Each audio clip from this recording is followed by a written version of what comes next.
Hi Shubhankar, good morning.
Shubhankar, how are you?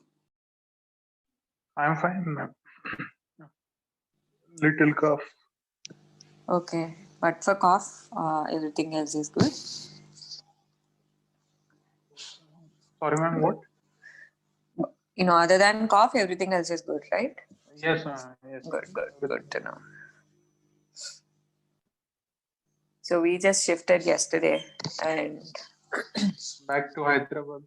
back to Guntur. Guntur is my hometown, so we Sure. shifted back from Hyderabad.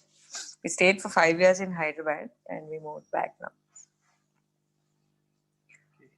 It's too tiring and exhausting, this shifting process. Yes, It's ma'am. not easy. Means you have shifted means, all your things like from home. Yes, scratch Everything. to scratch. Oh, Full family that, shifted. So, yeah, I was the one who's driving the vehicle whole night. Like, so it's the packers and so movers delayed the shifting. So we reached you home were around. shifting on. Hmm? Okay. Means you were shifting. You were doing Oh, no, no, everything. no, no, no. Like shifting packers and movers did, and they transported the luggage. I transported the people at home. So we had to start after they left, like after they finished their packing. So we waited till around 7 in the evening. We started at 7 and reached here by 2:30 yesterday. So So how far is it? 350 kilometers. Oh, then so much Yeah, like long it's a distance. yeah, it's a whole night I drive. thought I thought it would be like near to like 3-4 hours. No, no, no. It took us solid 7 hours, and because it was night driving, it took me even longer. It's the first time I did my night driving, so uh, it's not that easy. For the first 20-30 minutes, I just had to struggle to see the road. Everyone's Yes, using long beam and high focus, so like and also because of specs, it is ah. kind of reflecting. Yeah, too much. And luckily my eyes helped me. Maybe around 20-30 minutes on road, I could adjust my eyes well, and then we are like in absolutely comfort zone. It was good. Yeah. Hi Sindhu. Good morning. Hi, ma'am. Good morning. How are you? What happened? Your voice sounds low. Yeah, actually, I was suffering with cough last 2 days, so it was a Oh, okay. It's too cold in Hyderabad. uh, Hmm. All right. Um, we'll start in a minute more. It's a state one. So, Sindhu, I think I'm yet to send you a copy, right? I may take another 1 or 2 days. yeah, We yeah, it's just okay. Yeah. we're just settling in Guntur. So Okay. yeah, we shifted yesterday. So we came at 2:30 a.m. yesterday, and the whole day was like we are living amidst all the cartons. So that's where we are. When you come back to Hyderabad, ma'am, you want to settle in Guntur itself? Yeah, I want to settle down in Guntur. This is my hometown.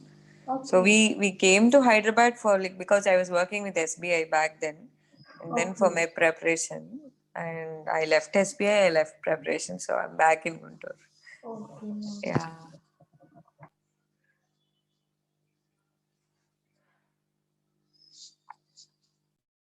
Okay, we shall start then. Okay, so what do you understand by probity in governance? What is probity?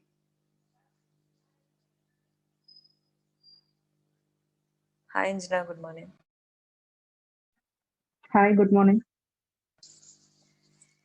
What do you understand by the word probity? Leave aside governance, that it's ethics paper, leave aside everything. What is probity?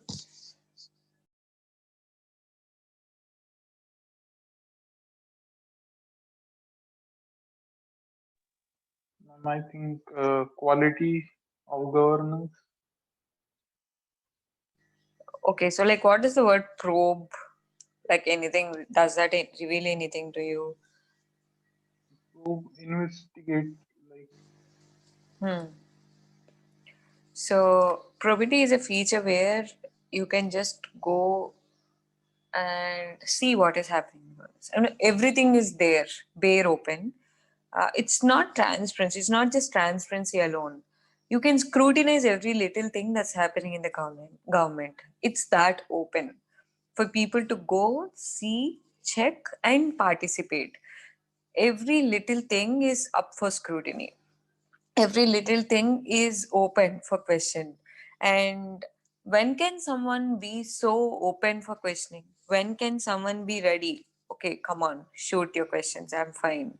When can that happen? When someone is very honest and right. Exactly. When there's highest morality, when you're upholding all forms of ethics and principles of governance, you're ready for someone to come and ask you a question. You're ready to scrutiny. So that is probity in governance. When the systems are highly ethical, following the highest standards of public life, they are open for scrutiny. And when they are open for scrutiny, they allow people's participation in governance. And when people participate along with the administration together governing our systems, that's when our system becomes much more participatory and democratic in nature.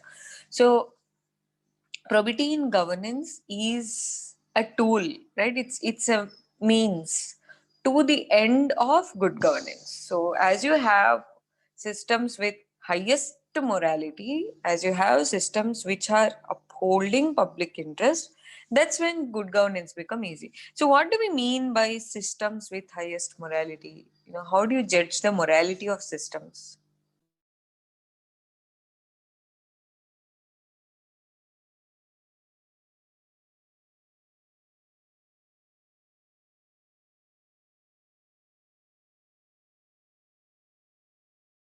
On what parameters would you say if a system is moral or not? Based on their code of ethics or their way of functioning, how transparent they are, depending on that. Yeah, based on how they're working, right? Not on their code of ethics, because code of ethics is written. It does not necessarily mean they're following it, right? But on how transparent they are and what else. Like we know those principles. openness and Openness, accountability. accountability, Objectivity. objectivity, how objective decisions are made, whether they're upholding principles of constitution, whether Yeah. they're following rule of law, right? So based on these parameters, you would say if an organization is upholding highest principles or standards of morality or not. Now, what aids probity in governance? Let's just go through just a minute presentation. Yeah, in the document itself, I've given you most of the definitions for the terms in probity chapter. But one important thing is, like, if you want to give one parameter based on which you judge the quality of administration, what would that be according to you? So just this one value, if they uphold, I'd call it a highest standard of morality. What would that be according to you? Maybe integrity, what they say, they should, they will do. At least we have trust on the institute. Integrity. Good. Integrity is more individual, but I would institutional say, integrity, right? Like, I mean, the principles of institution, what it says, it's upheld. Yeah, sure. ma'am, I would say transparency, because transparency will keep them like they will be uh, they will have to be transparent. If transparency is there, like they if transparency is there, then they will function correctly, because they know that information will be shared, and if someone is checking that information, the corruption or anything, if we are doing wrong things in institution, they will be caught. Right. Transparency is one. Anything else? I think being accountable. Being accountable. Yeah. So for whichever outcome that is promised. I would take it to one, one more. I would give it one more depth and say maybe, in my view, it is the talisman defined by Gandhi. So if the system is able to serve the weakest and the poorest in the country, then I would call that system upholding the highest standards of morality. So it might be accountable, it can remain transparent, it can take decisions which are objective in nature, it can uphold its, like, maybe integrity is something that comes closest to this.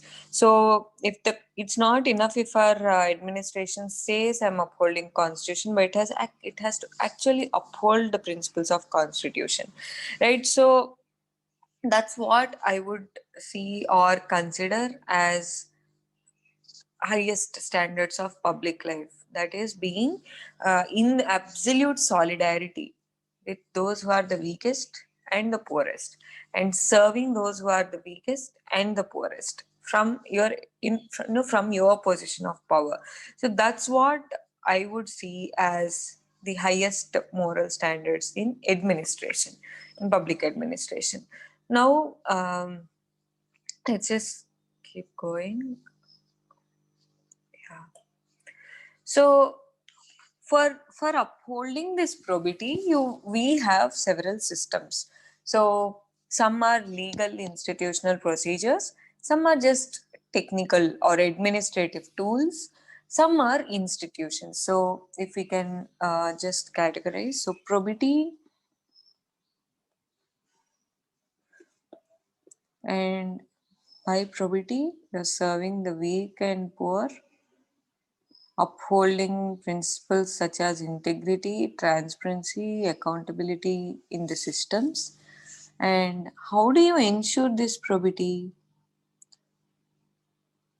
For this, we have legal, such as RTI, institutional, such as Lokpal,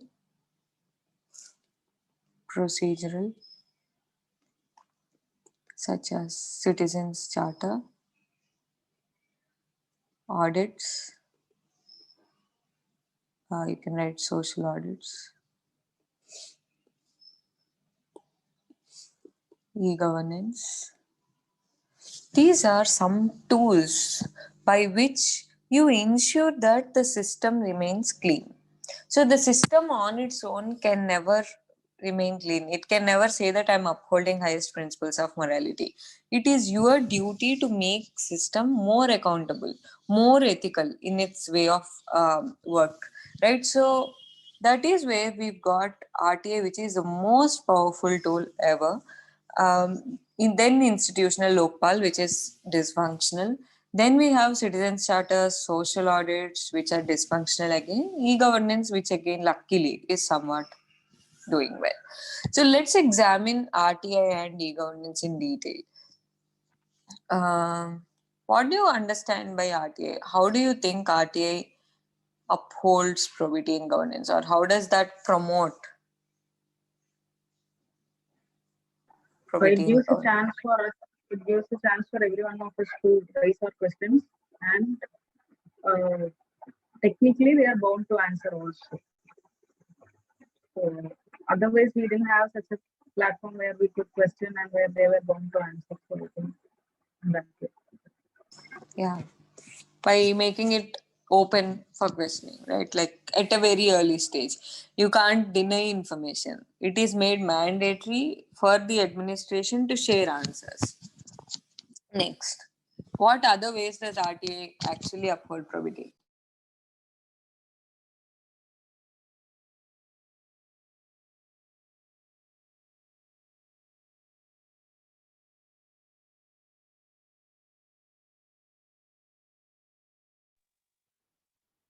Can we consider RTA a tool in the hands of the poor and the weak to question government? Yes, better public service delivery, and like for reminding the officer, like you have to do this duty. Like I have done this thing. That's Yes. So it reminds the administration of the duties they have to perform, and it also empowers people to question government. Like so far, government is like this mega structure which cannot be questioned by ordinary people. It is a humongous structure. Ordinary people cannot negotiate with it. There's a lot of power gap. It's deep and wide, but RTA has bridged that gap. Of course, RTA is still not very available to people. People don't know how to use RTA, but then if they want to use RTA, it is a very powerful tool for them to question the administration, right? So, to uphold the principles of transparency, to make administration accountable, to enable people, to empower people to question the government on the status of various schemes, to make administration extremely responsive to people, and thus in the whole process you are making people participate in governance. See, usually we have the idea of administration that some people are coming, they're administering us. No, that's not how administration runs or should run. You spend some time in understanding the services that you want. Wherever the services you want are lacking, you go to the government or the respective administrator, demand some services. They will fulfill a part of it, you can fulfill a part of it. So together you're solving a particular problem which is discomfort to you. In the process, administration is a support mechanism. So it's not that you put your life's burden on the shoulders of administration and ask them to take care of yourself. No, administration is also a tool, but you have to be efficient enough to use it for yourself. So the idea of participatory governance is where the world is going, where people are proactively engaging with administration to solve their own problems. Because as cities are growing, as countries are growing, as the technical nature of administration is growing rapidly, it is very difficult to rely on few officers to take care of our lives. So it is also our shared burden to help them, to help administration, and to participate in administration to solve our collective problems. Right? So RTA is also a tool wherein people become aware of the administrative procedures, they become aware of administrative accountability, and they become aware of their own voice in administration. So you have a stake in that and you have to participate in that. Right? So in this way, RTA has built an ecosystem of services, an ecosystem of stakeholders who are collectively building good governance. So if you look at what all RTA is revealing, the recent scholarship scam in Jharkhand, thanks to RTA, it has revealed several scams, and on an everyday basis, people are filing for their land titles, people are filing for their welfare schemes, people are filing as to why a particular person or person is appointed as chairperson or maybe a member of a particular commission. So in institutions, in all legislations, so they're filing RTA on the process of inquiry, maybe of police, on human rights violations, on the expenditure. So you name a system, budget, law and order, human rights, welfare services, institutions, laws, judiciary, RTI is touching every single system in the country, and people are aggressively filing RTIs to make government run, and to make it function as per the needs of people. But what happened with RTI over a period of time is not just with regard to the stupid filings that they do. It is over exaggerated by bureaucracy. That's not the big problem. Over a time, what happened is government has become extremely cautious of RTI filings. Also, the people who control RTI responses are bureaucrats themselves. So bureaucrats are rarely revealing information on exact information that is asked by the applicant, and there are delays in receiving or in sharing information. Appellate system does not work well, and recently the amendments where the RTI commissioner, the chief information commissioner and information commissioner can just be appointed by the government, and with no security of tenure, and their salaries amenable to change. When government brings such huge amendments, it is a threat to the independence and autonomy of RTI, because you just imagine any person who is going there, they do not want to work for free. And when government says that I can change your salaries as and when I want, I can remove you as and when I want, there's no security of tenure, high chances that people who are complicit with the government get into such highest positions of power. And with RTI holding immense power, both at center and at states, if the people who get appointed as information commissioners are just the favorites of the government, then it's not going to serve any purpose. So these are the specific challenges with respect to RTA. One, it is dominantly controlled by bureaucracy. Two, the recent amendments are big blow to the autonomy of RTA and the way it functions. And three, India does not have a culture of voluntary disclosure. Section 4 of RTI says that you proactively disclose information, so that people are aware of their, it's a fundamental right. So whatever people want to know, they should be aware of it already. They should not even ask you a question about it. So make information publicly and widely available. That's what Section 4 of RTI says. But we do not have that culture of proactively revealing information. If you look at any government website, do you find any details? So I was just googling up Guntur Municipal Corporation website, and beyond the list of officers and beyond the list of what else? Yeah, list of services that they provide online. Now they're collecting tax online. They're also allowing piped water connection booking online. So beyond such services, there's no detail of where the money is going, like how much money is spent last year. So they've put up budgets, but they did not put up the spending or expenditure documents. So there's no accountability whatsoever of the municipal corporation, and there are no interactions with people here. Municipal corporation is like, it's working in its own. There are no elected representatives for 11 years here because there's a dispute of municipal corporation going on in the High Court. So these are the issues which people have to actively participate and know. But thanks to our culture of secrecy and opacity, we discuss this while we are reading ethics in public administration, right? So we have the colonial hangover on our public administration, it becoming an ivory tower based on secrecy and impersonal nature.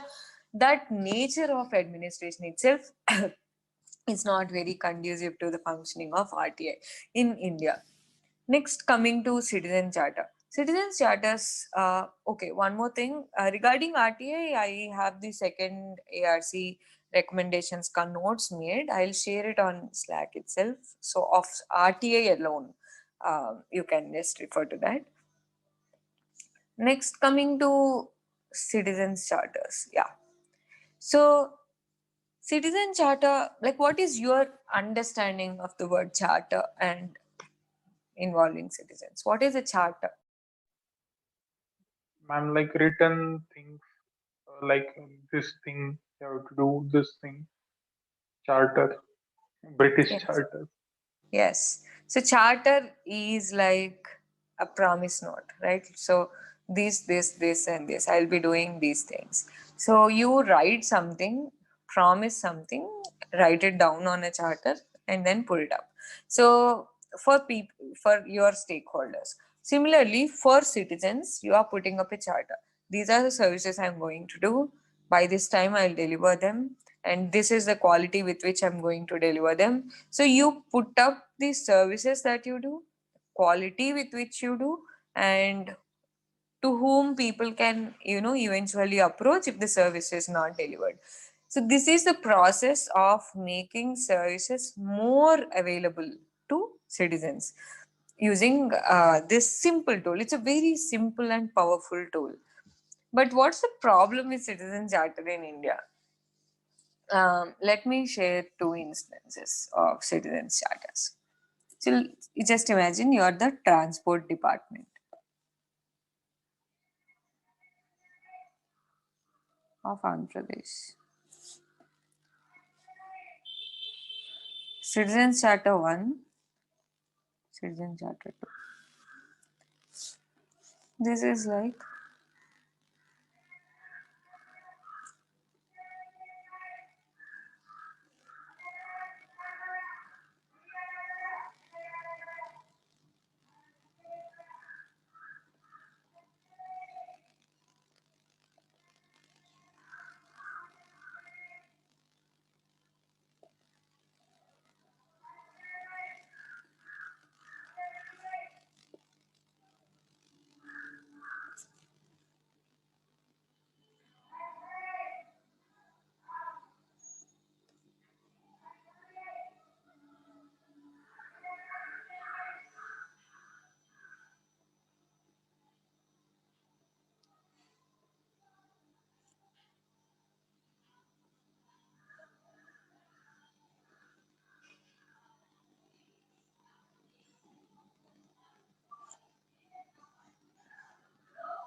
so. Which of the two is a good citizen charter?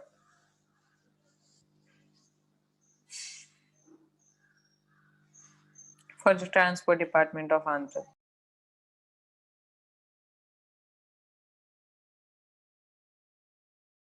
Okay, if you did not follow my handwriting, first one says we aim to provide inclusive, accessible, and bring highest transport technologies to our customers. Second one says we aim at inclusive services, provide 50% rebate on fares for girl children. We aim at accessible services, reserve 30% seats for differently abled and old age people. Ma'am, second one. First one is vague, like just this is just said higher standard, but what standard they are not defined. Second one is somewhat they have defined. First one is too vague, second one is specific, right? So it isn't charter. For it to function effectively, it has to be specific. If people do not know what values you're speaking of, then how can they hold you accountable?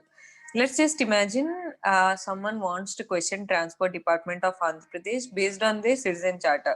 So actually, you provided citizen charter. So this is the department. These are people, and you provide a list of services. People should be able to question department if these services are not provided, right? That's the goal of having a charter. Otherwise, what's the point?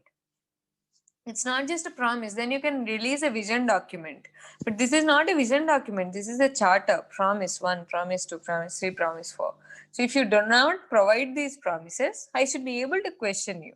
Then how can people question if they do not know what your promise is, right? So that is why it's very important for citizen charter to be highly specific in nature. And citizen charter also should provide a means for appeal or grievance redressal. In case the department is not providing services, People should be able to appeal to a higher authority or file a grievance with higher authority that these services are not being provided. Unfortunately, in India, first and foremost, we do not have citizen charters. Second, for whichever charters we have, they're very fancy vision documents. And third, these vision documents are written by the administrators themselves, not in consultation with people. And four, there is no clear grievance redressal mechanism. Five, none of these services are actually implemented in the administration. So, for example, you promise that 50% services, 50% fee rebate for girl children. This is your promise. If at all you promise this, you do not have any system in organization which is actually doing this. So, for a girl child to go and question the administration, they do not know which system they have to go to. So, not just having a point in the charter, you should also have a procedure in the system, in the organization that upholds this point in the charter. So that is called business process reengineering, where you change the way your business works according to the promises that you give to customers. So that also we totally lack. In every way possible, citizen charters in India are utter failure. So the system remains fancy only in UPSC papers, but in reality, there is no citizen charter system in India, nor is it functional. Next, moving forward. Citizen charter is not just a tool for holding government accountable, but it is also a tool for speaking or commenting on quality of service delivery. So, by your understanding so far, how would you judge quality of service delivery in government? What parameters? By Yeah.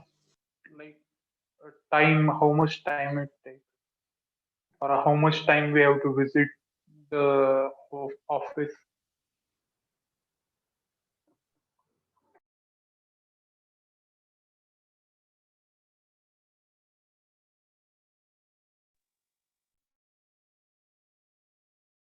How accessible is it? And how responsive is the system? Right? So, these two. What else?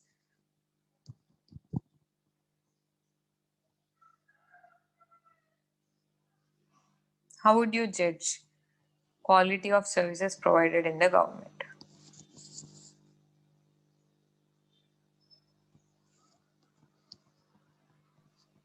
You might And all be that benefiting. Yeah.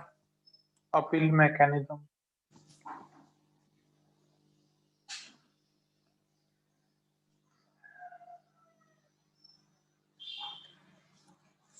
So when you're getting a service, what would you be thinking of? Okay, this is what I want in government service. We all have such experiences.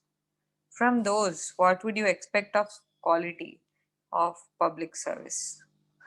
If they're delivering what they're supposed to deliver, it means exactly what they're supposed to deliver, they're doing. Or they're just doing it on the surface level. So, like, what they're supposed to deliver means?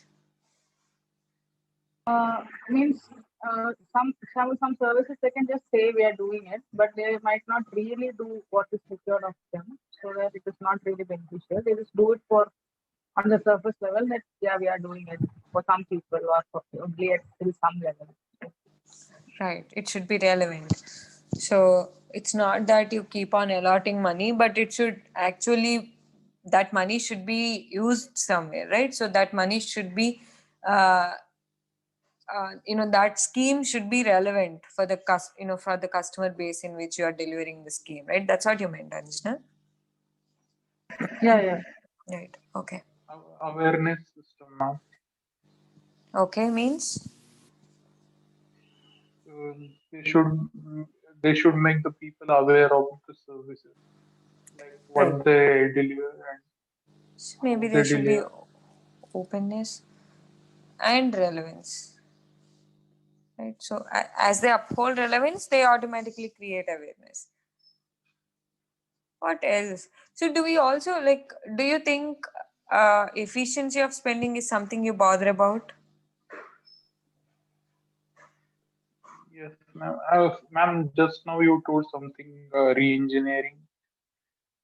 So we can include that. Participatory systems.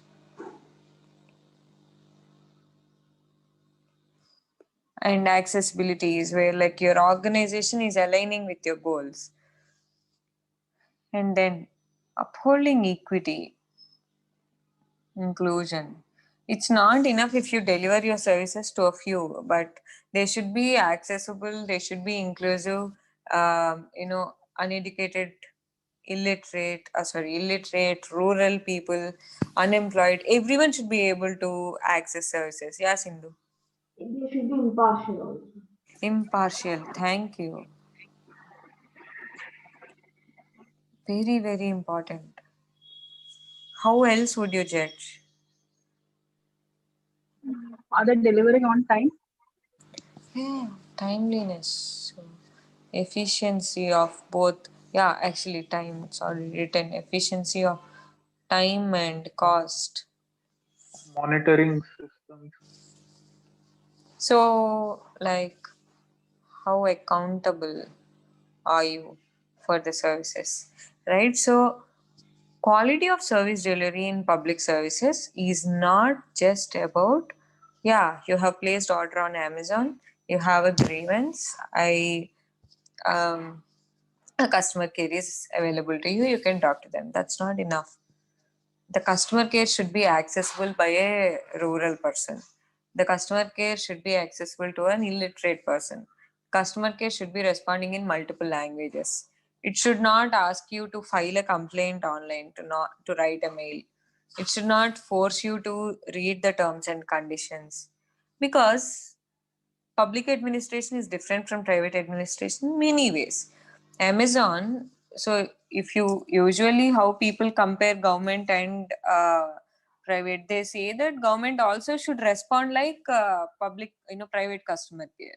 Amazon versus government, both are service delivery agents, right? So Amazon is delivering groceries, whereas government is delivering maybe passport, driving license, whatever. So both are service delivery mechanisms itself. But how are they different?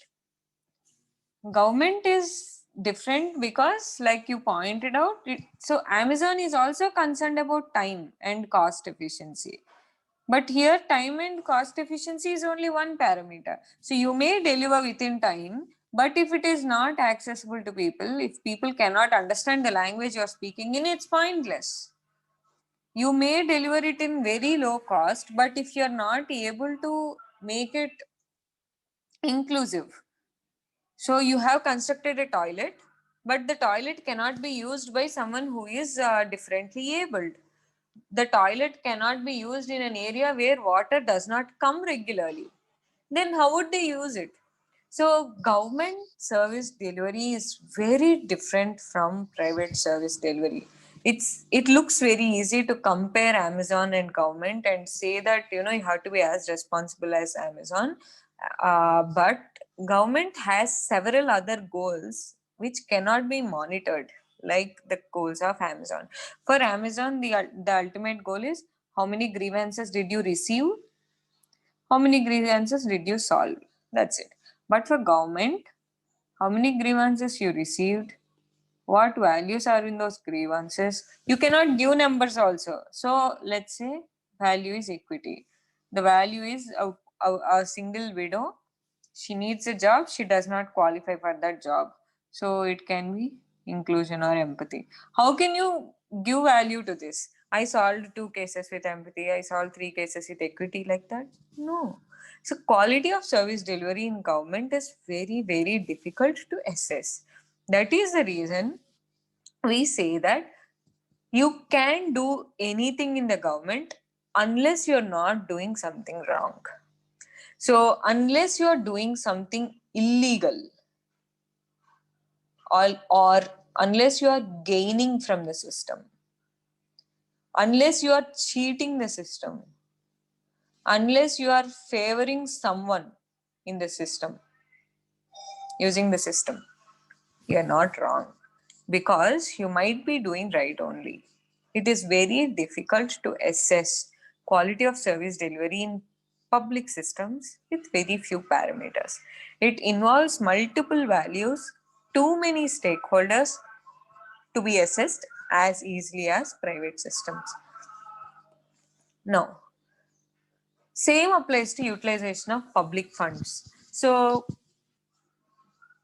when government spends $1,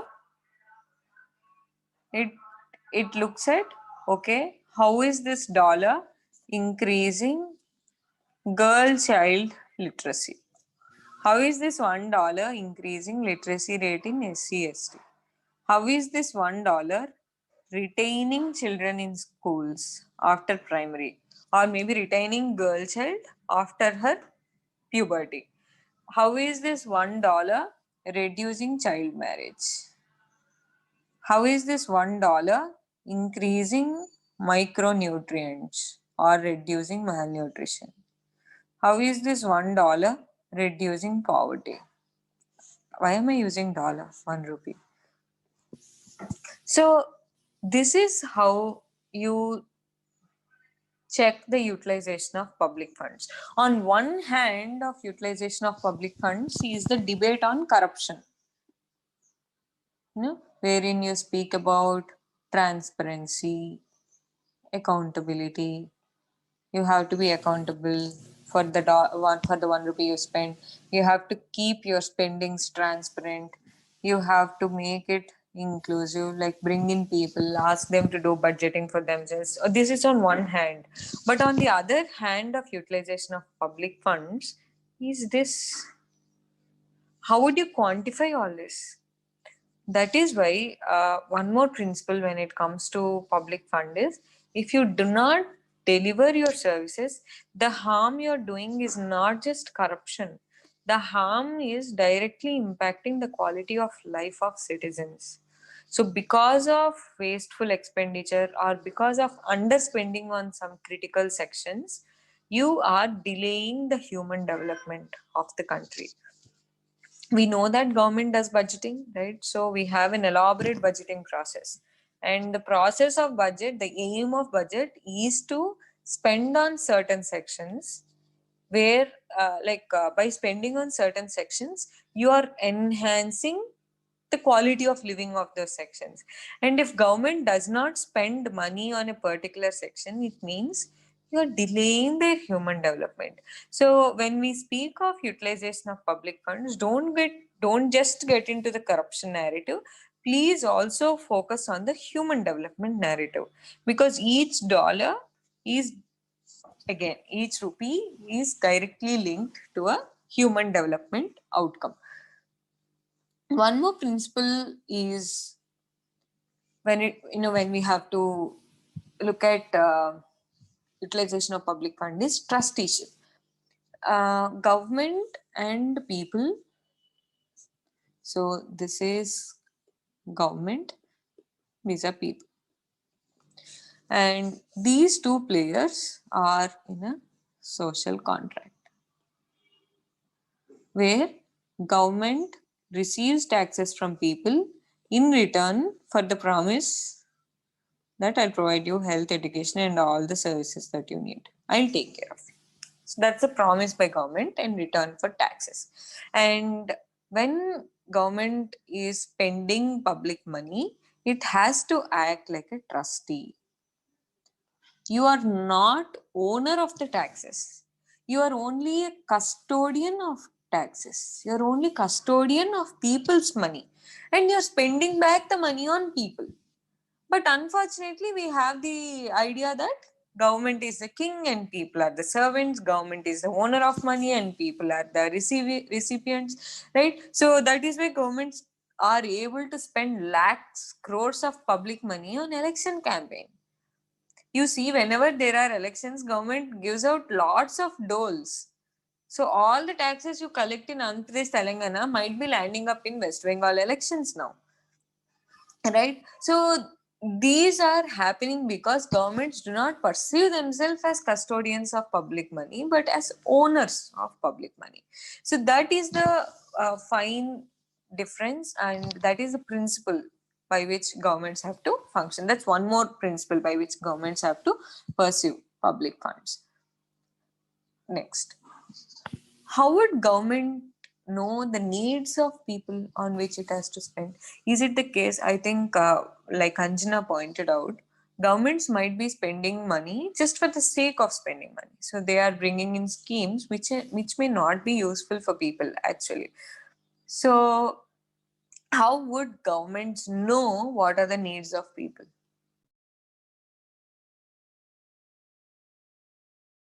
Because if they don't know, the spending is useless. By encouraging participatory governance, by including Yeah. people in the discussion stage or asking their opinions while drafting the scheme.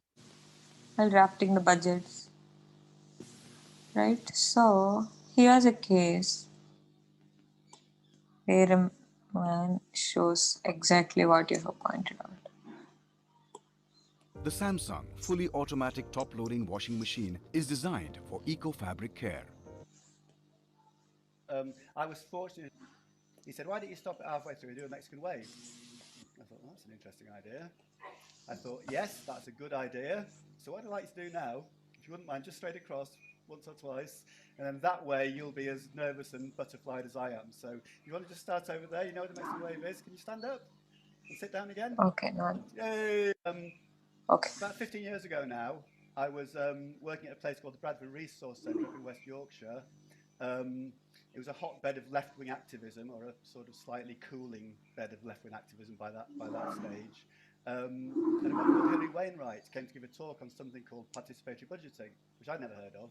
She'd been to Brazil, where, if I say PB, is that okay? It's a bit of a mouthful, PB, where PB started, a place called Porto Alegre in southern Brazil. She'd done a lot of research there. She'd written a book in which one chapter was just about PB in Brazil. And she came and gave this talk. And it's like, for me, it was like a light bulb moment. It was like, this is fantastic. You know, why doesn't everybody do this? And I was fortunately able then to carry on following the work from then on in. So what is this thing called? What is this thing called participatory budgeting? The top line there, participatory budgeting gives residents direct decision-making powers over part of a public budget. Very simple idea. That's it. One person, one vote. The money gets spent on that basis rather than people being consulted and the council or the local authority or the governing body or the fund holder making the decisions on their behalf. It's that simple. We're not talking about the entire budget of Guernsey being decided on a Saturday afternoon in a room full of people. You know, it's a proportion of the public budget, not to frighten the horses too much. You know, so to bear that in mind. But the quote at the bottom there was somebody involved in Brazil in the early days. He said, "It feels like we've decided it's PB. It feels like somebody else has decided it isn't." So a very simple idea. And in Porto Alegre, at its height, city of 1.2 million people, 80,000 people are involved in the PB process. They spend $200 million a year on, you know, it's directly decided by resident votes out to the main public budget. So it's a quite, you know, evolved, mature example of PB that's a sort of lodestar for the work that's gone on ever since, really. But the amount of money isn't important. What's important is the principle. We had a project in Hereford where it's £500 town council budget. They did a PB exercise with that. It's just as legitimate as the $200 million. It's the same principle. Residents have direct decision-making powers over a budget. Let me stop here. What did you understand?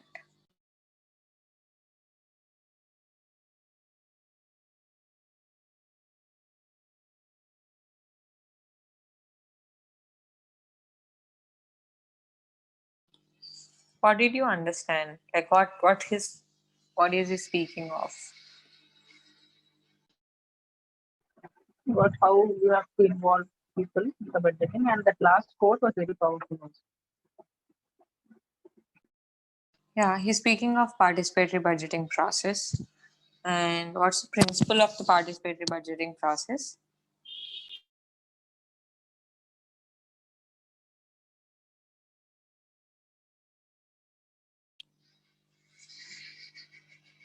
So they are using a technique where people can themselves vote on items of budget.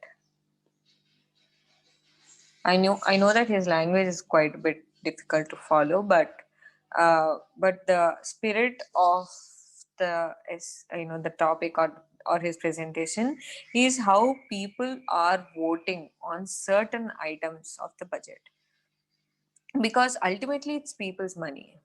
That's the principle. It's their money. You are just giving them power to vote on some items of budget. For example, so your municipal corporation, let's take my municipal corporation here in Guntur, aims to spend 14 lakhs on malaria control. So that could be the money. But some spots of Guntur, some wards in Guntur might be more prone to malaria than others. So what should the corporation do? It should take these 14 lakhs to all wards meeting. So in this, all wards will debate. So let's say there are 57 wards here. So all wards are together discussing how this 14 lakhs should be allocated within themselves. So few wards, maybe 3 wards here, are more prone to malaria than other wards. So they might be taking 10 lakhs of the money and 4 lakhs will be left to all other wards.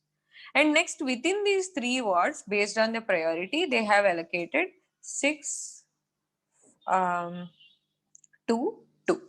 Fine, that's how they allocated. And in this 6, they directly go and involve people.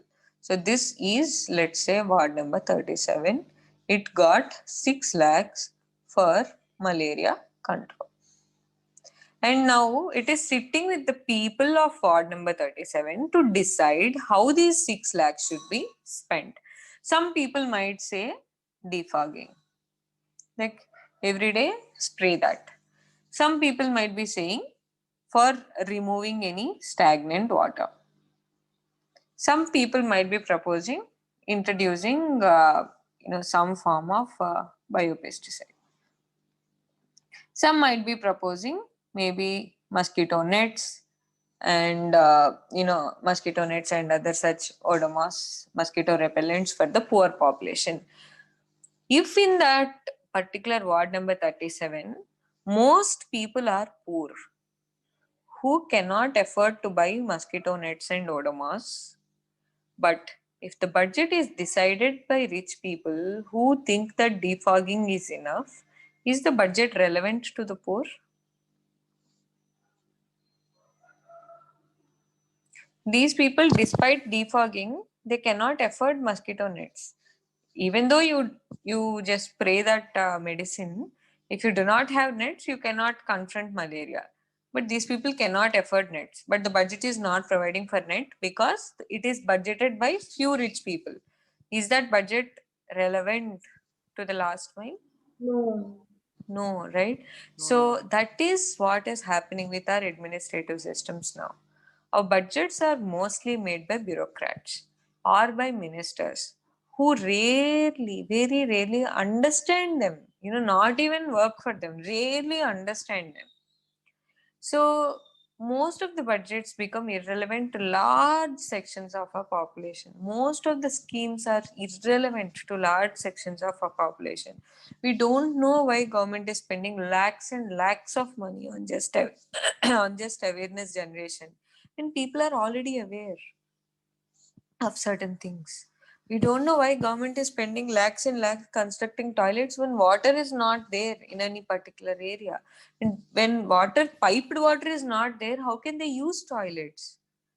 We are not understanding why government is spending lakhs and lakhs of money on Manrega in a state or in a district which is already highly affluent. We don't know why governments are spending lakhs and crores of money on PDS in states which are already suffering from obesity and malnutrition due to micronutrient deficiencies. Why are you spending on wheat and rice when people are already suffering from diabetes, hypertension, and cardiovascular diseases? You should actually be spending on millets and pulses there. Why are you spending on wheat and rice? We don't know why governments are doing these, and we have no say in these.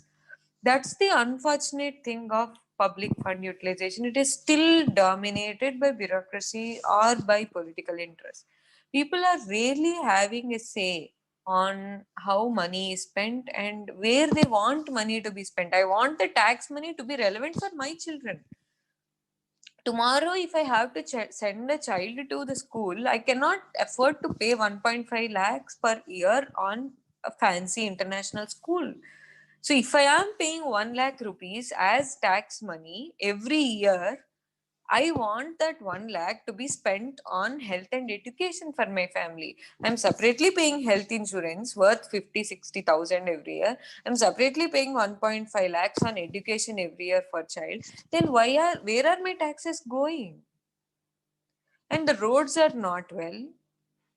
So these are the issues with public fund utilization when people do not have participation. Yeah, Anshul. This is even worse in case of policies for minority groups because there is no representation. Some policies are exclusively made for them and they are totally unhappy with the scheme. So that makes no sense actually. That's what I was saying earlier. It should be relevant to the people. And ma'am, same thing. I was like thinking in the morning that why we are paying the taxes? Like we are not getting anything from it. I think there should be kind of reward mechanism in taxes. Like if you pay, then you will get something. Then everybody will pay. They will not like do tax evasion. Then Yeah, paying taxes is one side. How your taxes are utilized is the other side, right? So, one, people are not paying taxes because they do not feel that the services are provided, like you just mentioned. And like Anjana just pointed out, some people cannot even afford to pay taxes. And for those people, you don't even know which schemes you are delivering. So, they're nowhere relevant to those sections.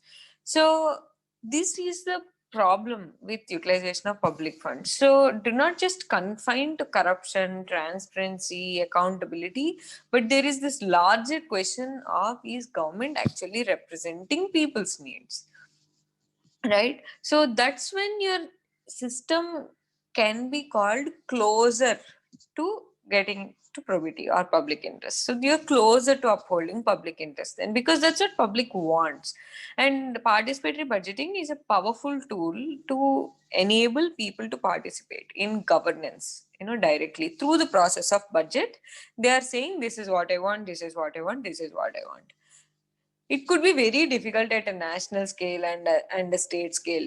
Even in panchayats, you cannot expect to have fully participatory budgets, but at least on few programs, let's say women and child welfare, sanitation and drinking water. That's when, these are the schemes which touch people on a daily basis. Sanitation, drinking water, like every single morning you wake up to these issues.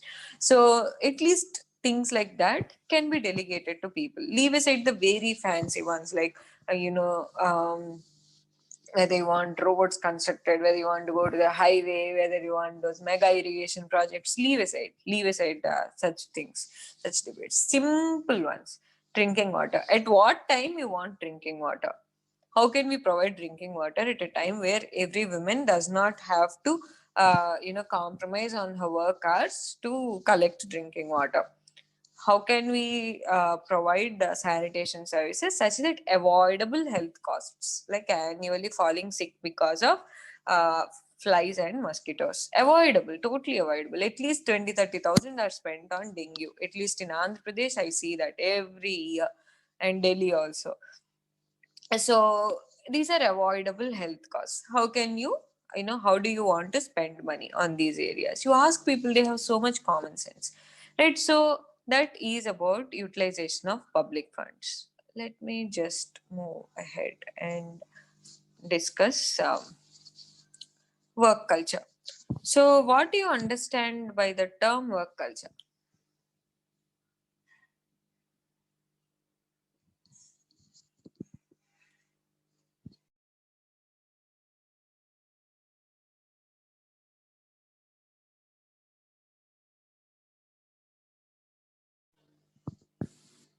What do you understand by work culture?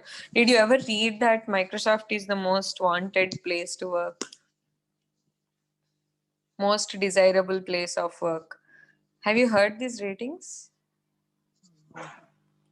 Oh no. Okay. None of you are from engineering background? Engineers? I'm yeah. civil engineer. You Yeah. are? Okay, but you don't know most desirable places of work? Because I never wanted to work as an engineer. You're lucky.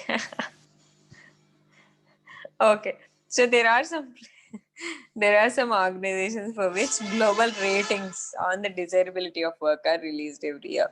Usually, Microsoft tops it because many people want to work. One, it pays well. Two, it has good people policies. That's what it said. But Microsoft press are really frustrated with Microsoft, and it is a global leader in technology development. So there is also the sense of morale that like it gets a boost when you're working for Microsoft. And Microsoft also involves in lots of charities, so people feel good about working for Microsoft. So these are some reasons what that make Microsoft a place that is most desired to work. Similarly, what things comes in mind when people want to work in the government?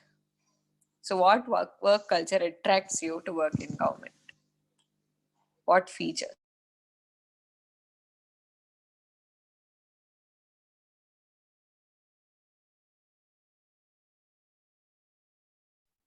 The scope it provides to serve, I mean, the amount of people that we can serve.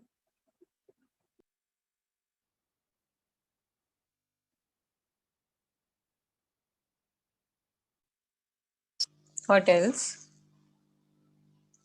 Also learning some new things. What learning? All learning saturates after you get into government. Before getting into government, yeah, you can learn. But two things are actually different, man. Like what we before service, what we think, and after service, like when we join, Hmm. we So learn yes. different. Huh. Okay, fine. I'm giving you learning and exposure because you'll be exposed to variety of problems. Status and power in society. Yes, Sindhu? Yeah, like whether we are involved in at least decision making part, I mean, discussion part, not exactly decision. Autonomy of decision making, can you say? Yeah. And discretion.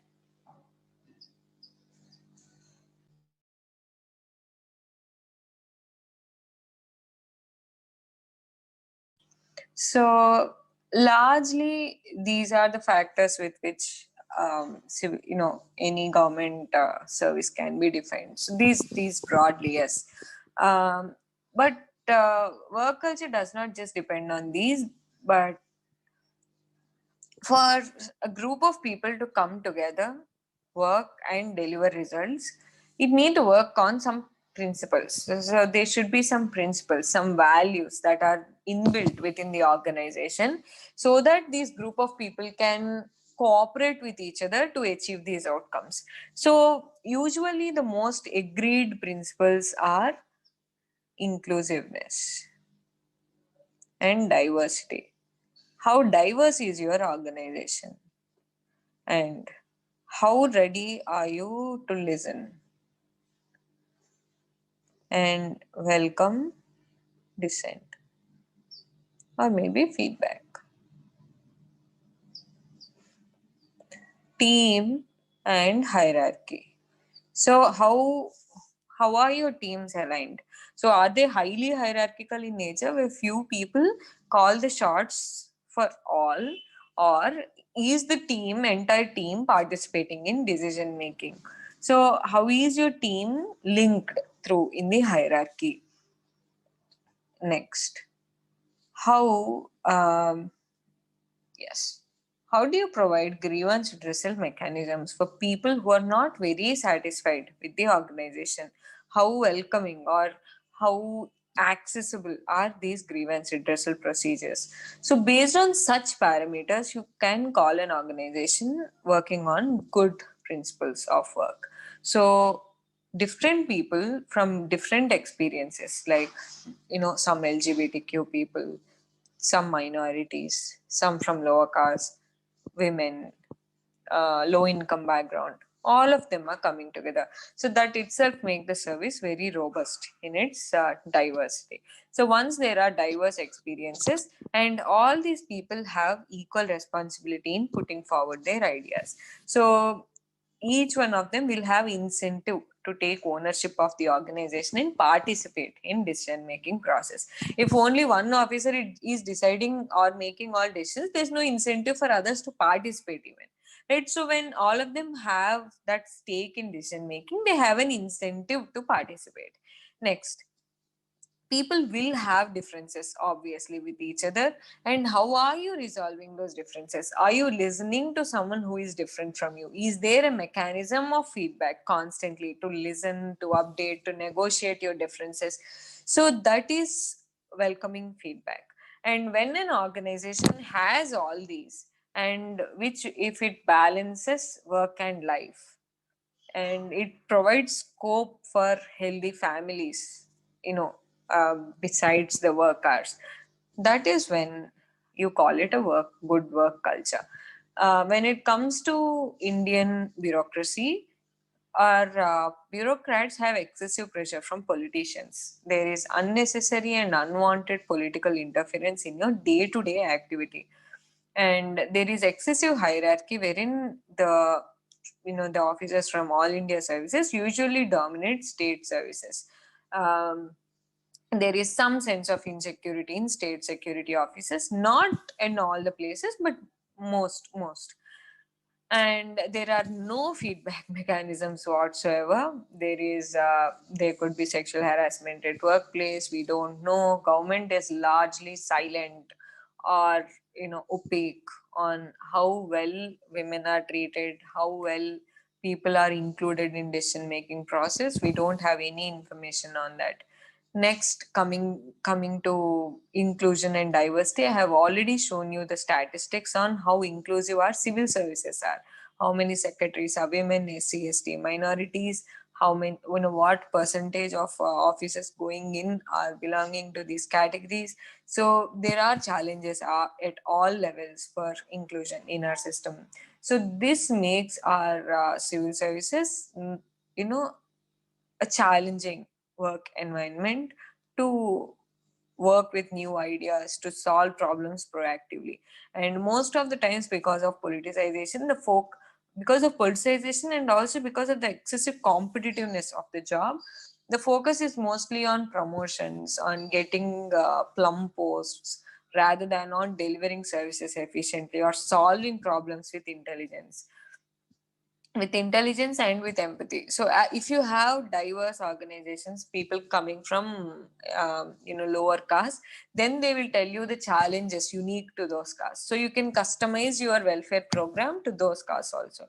If you have more women coming in, they will tell you why maternity benefits act is not actually working in many organizations.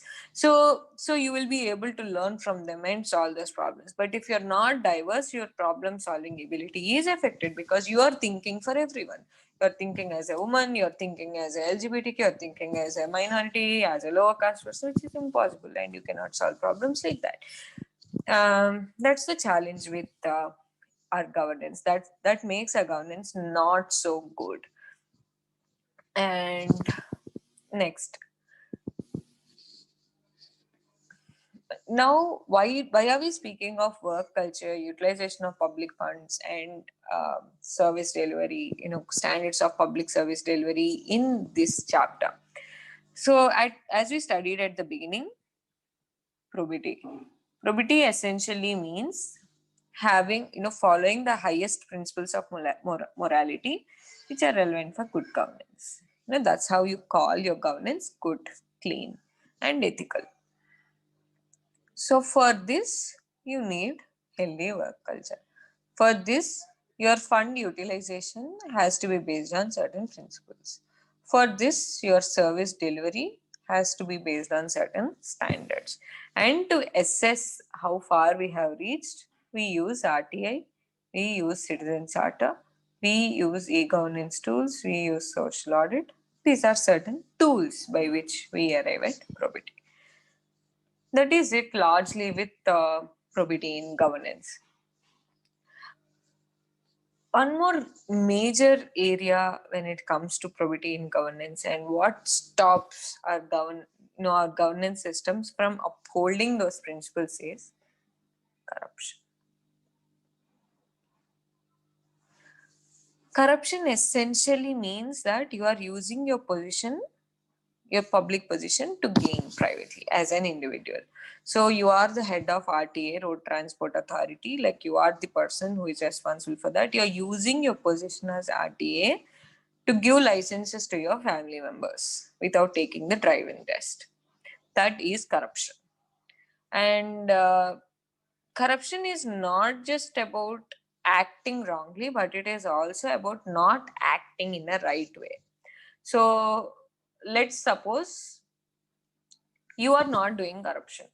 The minister above you has changed the policy in a particular way that few industries benefit or few bidders benefit from the tender. You know that, but you did not act against it. That is also corruption.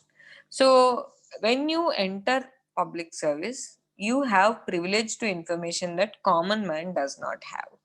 And if you do not use your position or privilege to stop acts like that, to stop acts of misappropriation of public funds, you are complicit to corruption. In a way, you are also complicit to corruption.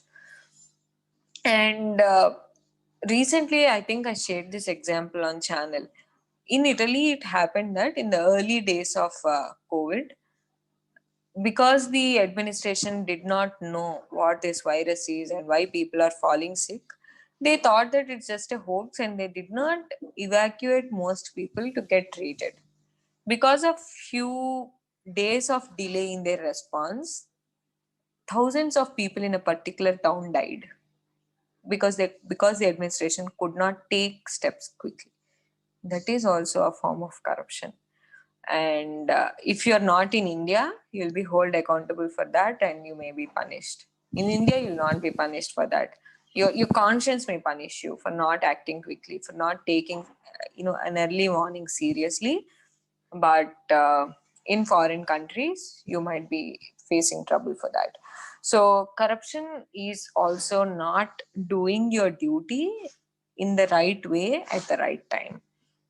And the costs of that are not just fund. So do not always look at corruption in terms of money.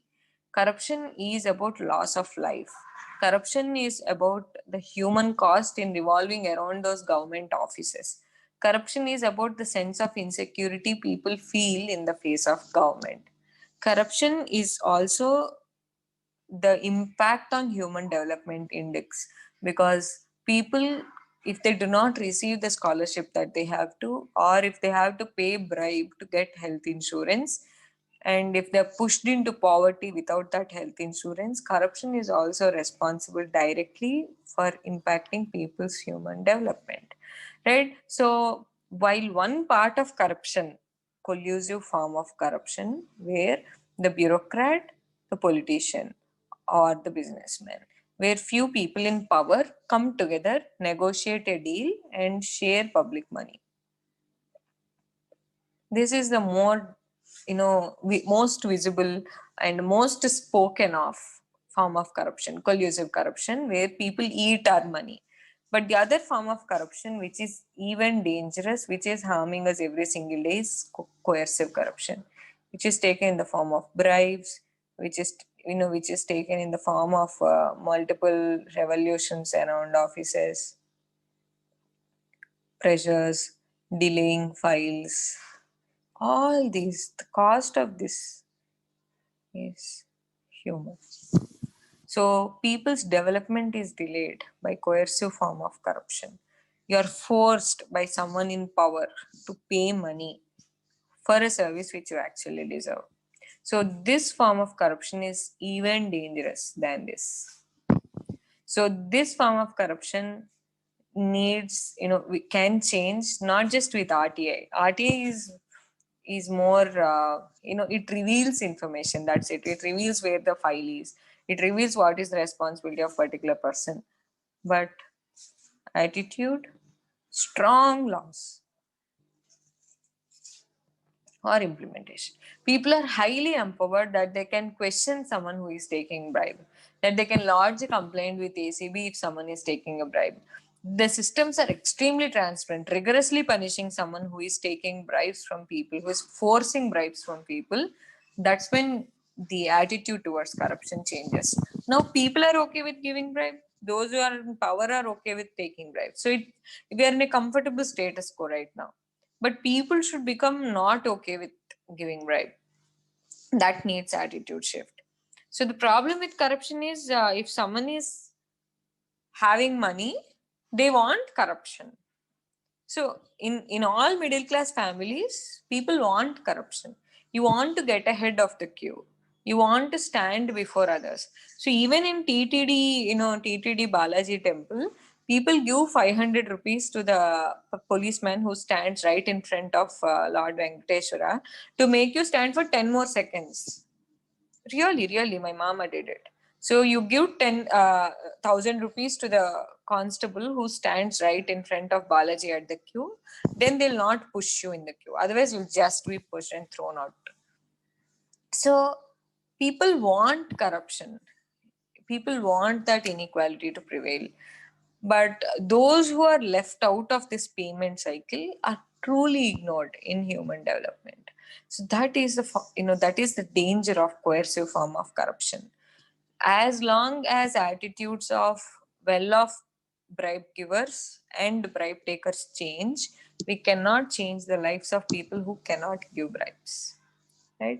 So corruption is a very challenging problem to tackle because of the attitude of bribe givers. People are okay with corruption because our systems are dysfunctional, our laws are not being implemented, because of the huge power gap we have between the administrator and people, because of the what do you say, because of the lack of people's participation in governance. You don't know what is happening within the governance. None of us knows. So because of the opacity and lack of participation, corruption is just thriving in the systems. And for us to tackle corruption, you have to start from attitude, get into laws, strengthen implementation, penalize, track, monitor, like this queue of reforms, all of which is in second ARC. I've just posted second ARC summaries today on the channel. There's a channel called second ARC. Just go through the solutions for corruption, and there are like 15, 16 solutions. Read the highlighted part, read the case studies nicely and understand. I think it can be tackled like Hong Kong did. Hong Kong used to be a very corrupt society. That's the example given in second years. It was a very corrupt society, and eventually they have set up ICAC Hong Kong to promote the attitude of openness and to reduce corruption. They did aggressive awareness programs. They set up some individuals at office levels to track who is more bribe giving and bribe taking. Over years now, Hong Kong is like the most attractive place for investment and development, right? So very little city, but look at its position on global economy. So that is Hong Kong, thanks to its efforts against corruption. So that is the broadest perspective on corruption, not just the money aspect of it, but the human element involved. So on that note, we are done with probity in governance. So have you solved journals? Anyone? Yes, I'm solving it.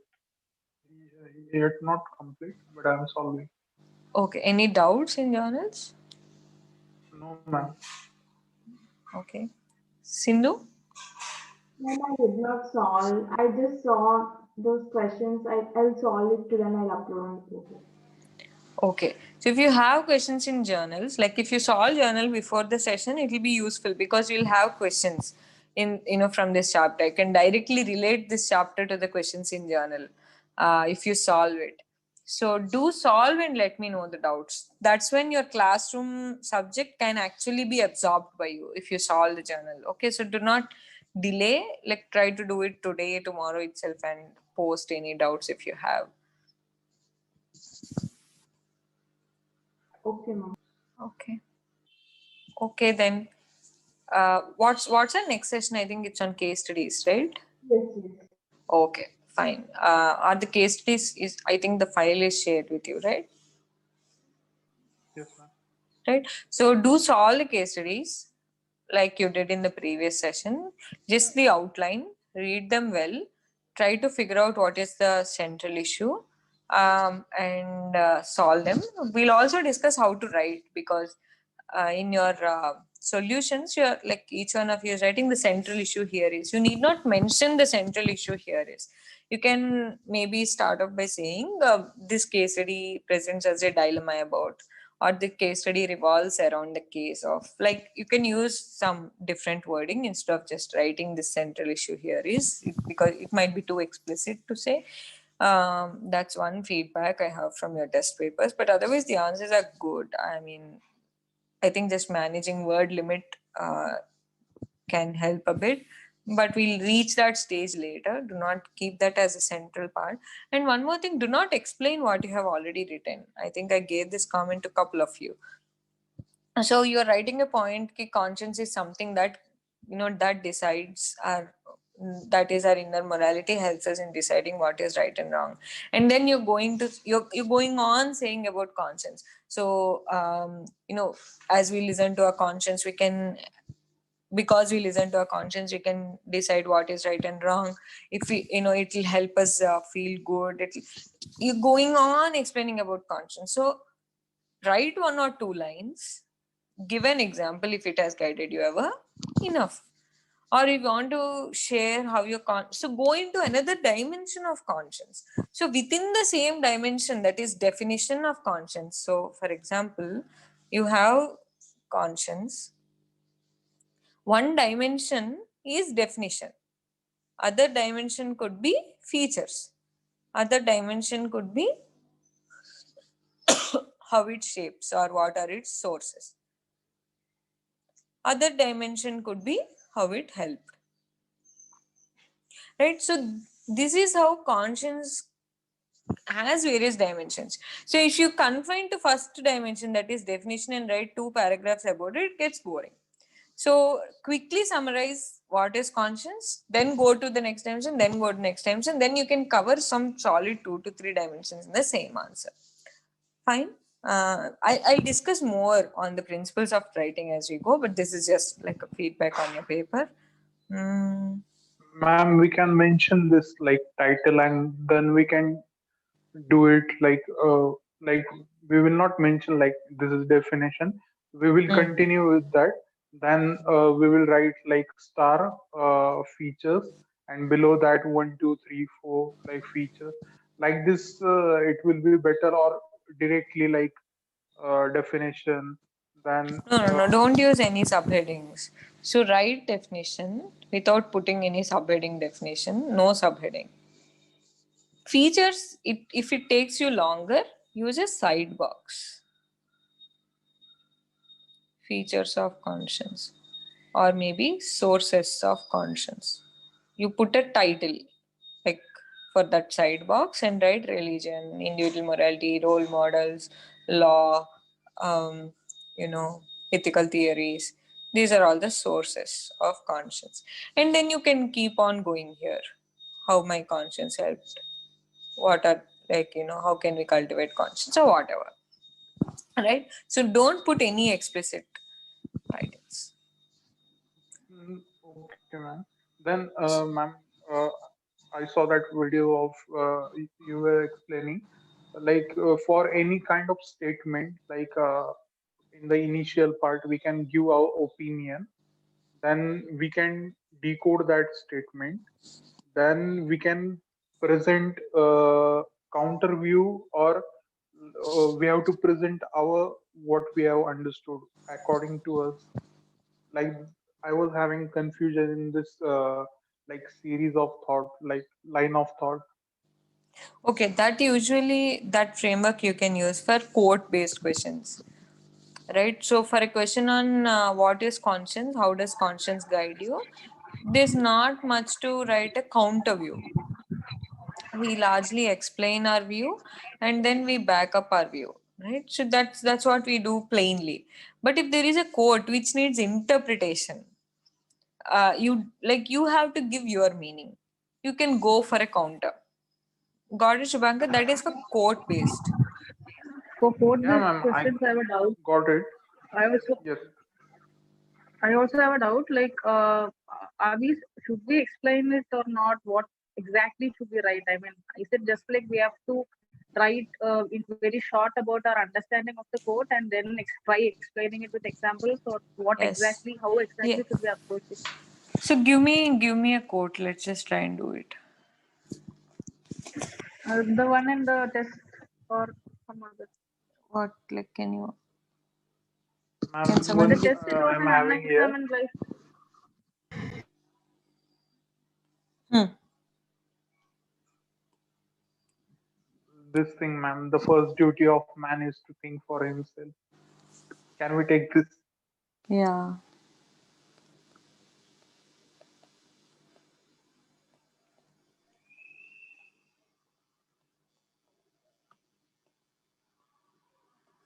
Okay. So what is your opinion on this?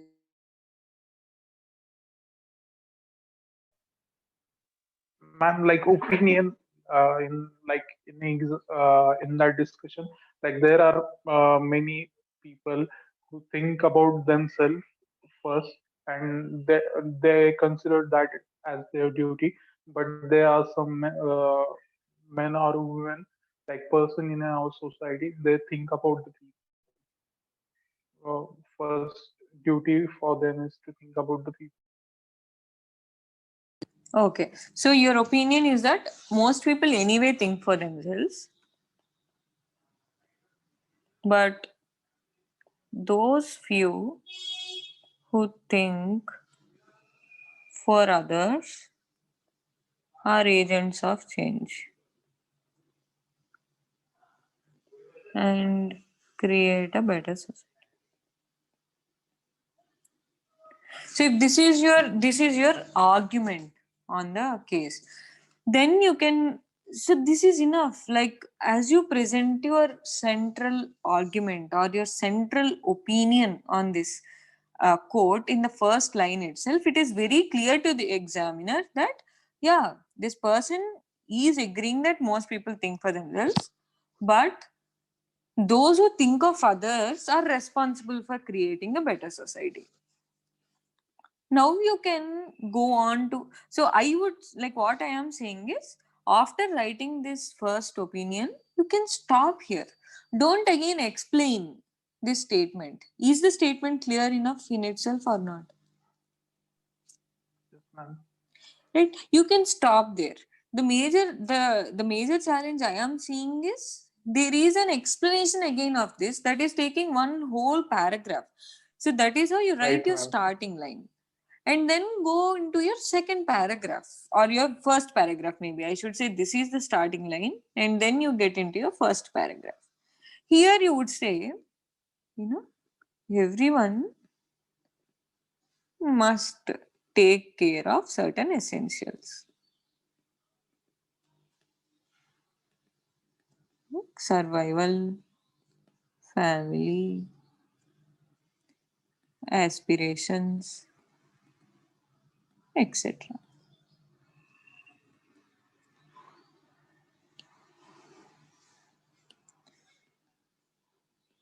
That's how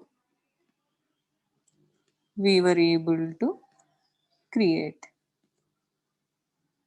individual spaces within mega systems. For example, like, yeah, we anyway give examples. Yeah. However, one should largely be responsible not just for their goals, but collective well being. Ignorance of the latter, I mean collective well being, is responsible for our maladies today. Example, global warming is an outcome of individual greenhouse gas emissions but affecting large sections who don't even own cars. Similarly, you can write maybe one more example. Politicians giving money during elections to win is indirectly affecting women who are beaten by alcoholic husbands.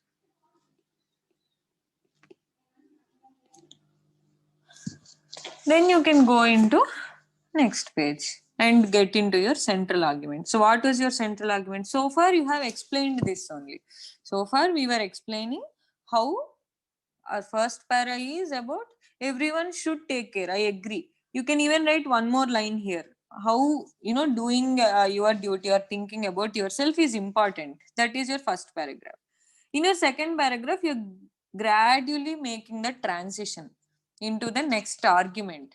So what is your central argument? That agents, people who think for others, are agents of change. So in the second paragraph, you're proving how this first one, taking care of ourselves, has become a challenge without being responsible for others. So then you go on to this next paragraph. So the next paragraph can take any line. So this is my line of thought. That is why I'm able to write so easily. So in the next, so people who could balance self, others, have created the world we are living in. Example, again, you can maybe quote Gandhi, you can quote Malala, you can quote Roy, Raja Ram Mohan Roy. So they, along with their own survival, never remained silent to injustice around. They fought, Gandhi fought for freedom, Malala is fighting for gender equality, Raja Ram Mohan Roy fought for women's rights. So they created, a fair and they tried to create a fair and just world in their own capacity. Then you can, thus, the world thrives on a balance between one's own needs and society's collective needs. In fact, our laws, ethics, public morality, religion, education, all of them preach the need to place public needs ahead of us. You can again give example. Example, fundamental rights. They are never absolute. What do fundamental rights say? They are restricted, but to accommodate others. Simple. So maybe you can even say, in fact, universal ethics such as love, compassion, responsibility, truth are guiding lights for such selfless world. That's it. That's how you answer. So this is a combination of your understanding from multiple subjects. You're not restricting to just ethics and a very typical ethical answer. But tell me, what difficulties do you see in such style of answer writing? I feel this style is very helpful for me personally because I need not stop anywhere. I won't think. Maybe I'll stop to recollect examples. That is a difficulty. I agree. But once that is done, once you practice incorporating examples, what challenges do you see in this style? No, so we can start right away with our opinion and then try and arrive at that the answer. Exactly. You're proving it over time. So no, I Ma'am, was my this difficulty was I didn't know exactly how and what to write. Sorry, Anjana? No, I didn't exactly know how and what to write in this kind of question. Okay. So, like, did you find this content very intimidating? Like, you don't know this content to write? Or you didn't think of it Uh, this way? no, I didn't think of it in this way. Means I didn't know that I could start with my opinion on it and then write it like that. I didn't know if I should explain the quote or if I should. I didn't know what to do. So that with quote-based questions. Right. So, with quote based questions, the first principle is you need not explain them. Don't explain quote. Because largely these quotes, how is UPSC asking question? Either to comment or it is saying what is the relevance in contemporary times. That is how they are asking, right? They never asked us explain. So do not explain the quote because it is already known. Someone said it means everyone knows why that quotation came. If at all you want to explain, maybe take one paragraph to explain. Like we also explained the quote, right? Didn't we? Like how everyone must support themselves. Why is self important? I think we did that. But is that it? I mean, like, is explaining the quote, does that anyway show your personality? And another this is if we agree to the quote, largely agree to the quote, then if we don't have a like a very different or view on it, then how do you write? Even then, like, if you largely agree to the quote, what points in the quote do you agree on? There should be some features in the quote, some dimensions to the quote that you are agreeing on, right? So, for example, in this quote only, the first duty of man is to think for himself. So, what is it that you are agreeing on this? So, I might be agreeing on the importance of selfishness, right? How selflessness is difficult or maybe overrated. How selfishness only leads the world. Maybe this is what I think, right? So, what features in the quote are you agreeing on? You're not agreeing on the quote itself. So, we don't keep on proving this quote. Don't prove the quote. Break down the quote in your own judgment. What is it you're agreeing on? What is it you're disagreeing on? Then you can comment on these 1, 2, 3 paragraphs, examples. You're done.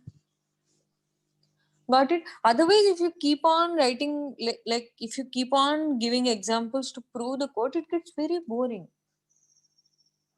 Yeah, the answer is very flat. That's why I was asking. Yes, it gets like. style. Sorry.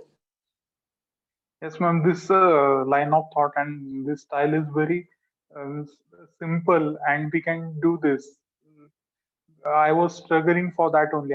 The mistake of what I was doing is the same thing you told in the first line. Like you keep on explaining the thing.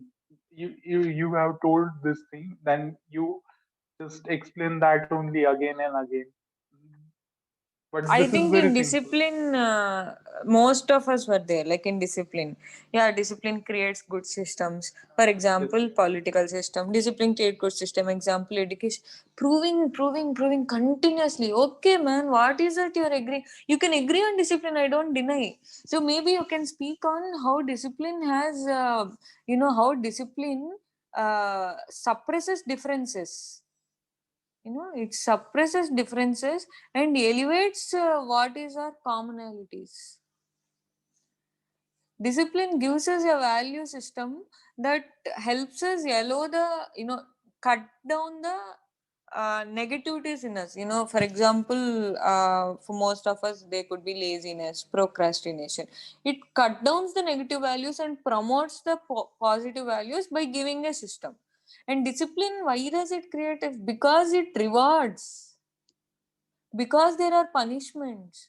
That is why discipline works. So what am I doing here? I don't know anything about discipline, but from my understanding of discipline, from my general understanding, from my life understanding, I know why discipline works. So what is implicit in my mind, I'm giving it some explicit shape in shape, in words, in some sentences. I'm making them explicit. That is writing an ethics answer. You are already ethical. You know how discipline helps, but you're actually making it explicit. Otherwise, how can you generate content? It is like aggregation and disaggregation. We read in computer science. So, multiple examples from your life. You are aggregating all of them and reducing them to a subheading. Or otherwise, a subheading. From that, you collect examples, you're disaggregating this. That is ethics answer. We mostly aggregate in ethics answers. Multiple instances how discipline has actually helped create a good system or a machine. Based on all the examples, you think, oh yeah, there is a reward and a punishment. Yes, it has cut down all my negative values because it gave me some aspirational values. And in fact, the beauty of discipline is it reduces the differences in other society. In school, everyone goes in the same uniform. In school, we were taught some principles the hard way, that you have to respect teachers, you have to greet, you should never you should never hurt a fellow student, you should always be responsible to the school code, some principles. And then I got me 3 paragraphs done, para 1, para 2, para 3. I give nice examples and I prove. But still, I would say, if you can give your opinion on this, nothing beats that. With this, maybe you can score an average mark. But for you to score a high mark, give your opinion. So, okay, discipline is not enough, because still it is external only. But internal motivation is what matters the most. That can be your punchline conclusion. Enough. Till then, boring answer, punchline in conclusion, job done. Okay, so try to bring out your personality on the paper. This needs a bit of practice. That's what I'm saying. These are not technical questions like what is conscience, how does conscience help you in solving ethical problems in life. That is a very routine, simple question where you only focus on presenting better. But if you get code-based questions, that should be your trademark. Just explode. Bring in your truest personality onto the paper. This needs a tad bit of practice, but if you do this well, for 3 questions, at least for 30 marks, this is where most students struggle. You can nail it. You can get above average scores. Okay. Ma'am, Yeah. yeah, in my case, I had an issue like a value such as secularism, discipline, simplicity. I haven't think on it before. Uh, I have started thinking on it just now. So this is the problem. When I start to write any answer, I have to think on it, and then I have to construct my answer. Actually, this is a So very, very urgent and relevant problem for most aspirants. I think yes, many yes. of our group should be resonating with you now. Mm. As you keep on reading your GS and optional, as you evolve over the next 6 to 8 months, keep these principles in mind. That you have to understand a subject or you have to experience a subject to be able to write it better. So, as in when you find something very interesting in your polity or your economics or your history or geography, try collecting them in your ethics repository of examples. Okay, so the Okay. moment you read about something very exciting in modern Indian history, put it down in your ethics book also. So do that practice consciously over the next 6 months. I'm sure by the end of it, you'll have a repository of very broad examples ready. it is possible, but it needs a bit of work. Ma'am, one more issue is I'm not been able to cover what is there in lexicon. So it takes time to understand and write, understand and read, read and Okay. understand. Yeah. Okay. So Lexicon is is it troubling. okay? Yeah. Okay. No, So it if is you time taking. I'm okay. not been able to cover it before the lecture. Okay. So is it Um, okay? Is it okay to cover it later or? yeah, it's okay to cover it later, but if it gets too difficult for you to read, do let me know. I'll just share my notes. Because Okay. lexicon is only for you to understand. If you're facing difficulty understanding lexicon, I don't think there's a point reading it. I can share my scanned notes. You can just read. It's not very, very solid, but I think that can give you a good base to build upon. Okay. Okay, ma'am. Yeah. I'll anyway forward my class notes on group. You can just keep it as a reference. That should do. Okay, ma'am. Okay, then we'll meet for next session on case studies. Do solve the case studies. Try to identify the issues and some solution. You need not like fully solve in those 4 papers. Write your tentative solution, and if you have any dilemmas, highlight the dilemmas, or we can discuss them as a group. Point 1. Point 2, please practice some code-based questions before before the course ends, so that by the end of the course, I want to see your answers very well. Okay. Yes, ma'am. Okay. Thank you, ma'am. Okay. Yeah. Fine then. Have a great day. Thank Bye, you. guys. Yeah. Bye.